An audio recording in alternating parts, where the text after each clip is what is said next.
Je suis un enfant du Sahel et je me demande bien où est-ce que les moutons merveilleux et démocrates appuient sur pied un programme aussi tordu et chanté dans tous les recoins d'Afrique, comme s'il s'agit de montrer la vision idéaliste de la démocratie et de tout ce qui va avec, comme s'il s'agit de répliquer avec une férocité tout aussi cruelle que le temps, quitte à libérer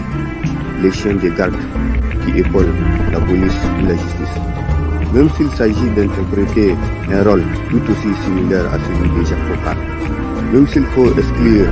les membres irrespectueux de la secte qui ont choisi de ne plus sacrifier cette énergie nécessaire à faire du mouton politicien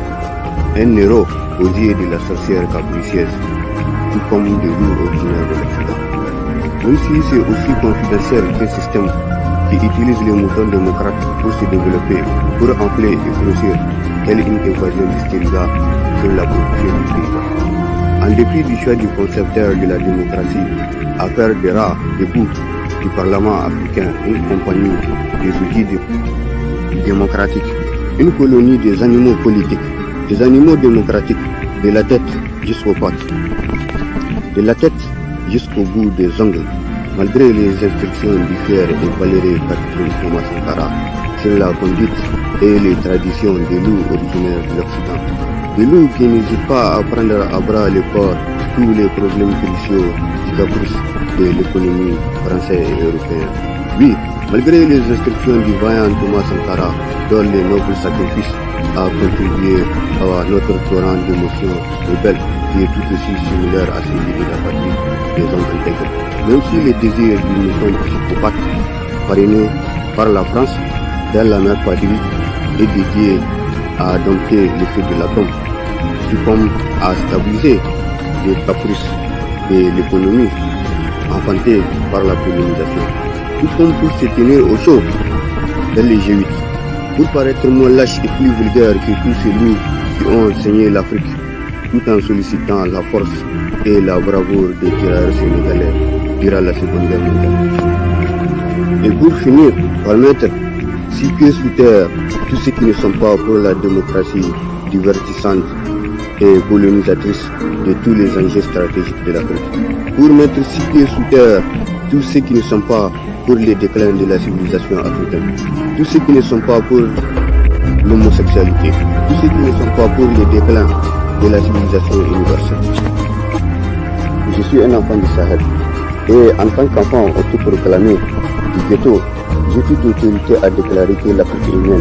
J'ai aussi toute autorité à déclarer que mon pays n'appartient pas à la coopération parasitaire du mouton avec la démocratie européenne et que le mouton ne représente que le désir délirant du néocolonialisme occidental. Et sachez aussi que j'ai un sentiment de peine et de fierté vis-à-vis du panafricanisme aguerri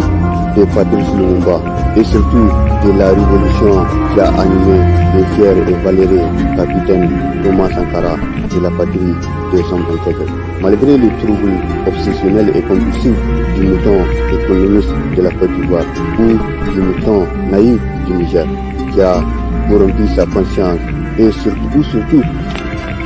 du mouton qui a compromis la politique sénégalaise qui s'est prostitué pour les champs de la démocratie française et européenne. Malgré les chants de l'espoir du droit de l'homme, malgré les délires de la communauté internationale, malgré les conseils banals de sécurité de l'ONU, malgré l'effort et le plaisir de l'UNICEF comme de l'UNESCO, malgré les relations profondément malsaines de la CEDEAO, malgré la trahison de l'UEMOA qui s'obstine à planter le couteau de l'indifférence dans 14 pays de l'Afrique, et même si les terres de l'Afrique pourraient craquer. Et même si récemment, un mouton mignon a eu la sagesse de montrer au monde entier qu'il est un humaniste accompli, malgré les grés du berceau de la francophonie meurtrie par une politique géométrique et esclavagiste. Même si les vieux moutons au traumatisme profond a berné le Cameroun sur les biens fondés de sa politique archaïque et machiavélique.